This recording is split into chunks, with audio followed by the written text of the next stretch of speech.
So much for Oklahoma City being down in the dumps with the news that Kevin Durant was likely out for the season. They just keep winning games, playing at a high level, having fun while doing it. It's now 18 out of the last 23. They go into the week with a nice 3-game pad over New Orleans for that final playoff spot in the West. As always, Russell Westbrook leading the way. His triple-double tear continues. Just to give you a little perspective on what he's been doing on that front, he now has the same number of triple-doubles in the last 13 games that he had through 6 seasons in the NBA.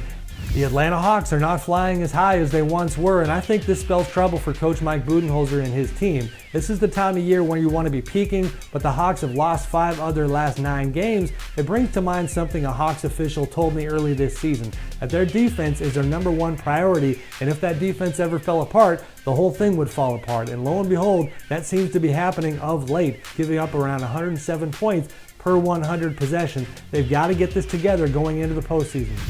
Big man Dwight Howard could be back for the Houston Rockets this week. Has not played since January 25th. The right knee trouble has had him out for most of the year. He's only played 32 games in all. And I think there's some pressure when it comes to this situation because Houston can't afford to lose home court advantage in the playoffs. They need to integrate Dwight quickly to hope that he's not a shell of himself, to hope that he can play at a high level upon arrival. I tell you what, Dwight is going to have some tough challenges from here until the end of the season.